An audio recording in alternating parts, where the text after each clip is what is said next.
Alors nous étions plusieurs parlementaires à être là au rendu du verdict en soutien à Théo et à sa famille. Je rappelle que Théo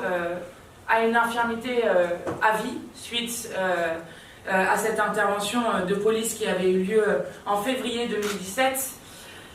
D'abord, je voudrais dire que je regrette que l'infirmité permanente n'ait pas été retenue et que seules les violences policières, les violences volontaires, aient été retenues. La famille a tenu à dire à quel point il était important pour eux que les policiers soient officiellement condamnés par une cour d'assises, et je veux rappeler à quel point il est rare qu'une cour d'assises condamne des policiers. Après, il est évident que le deux poids deux mesures qui peut exister dans les peines qui sont rendues, quand on se rappelle que lors des révoltes urbaines, un jeune avait pris 10 mois de prison ferme pour un vol d'une canette de Red Bull, lorsque l'on compare évidemment le fait d'avoir rendu infirme à vie une personne, qui est une jeune personne et qui disait de lui-même qu'il s'imaginait lui-même comme mort, c'était extrêmement déchirant comme moment.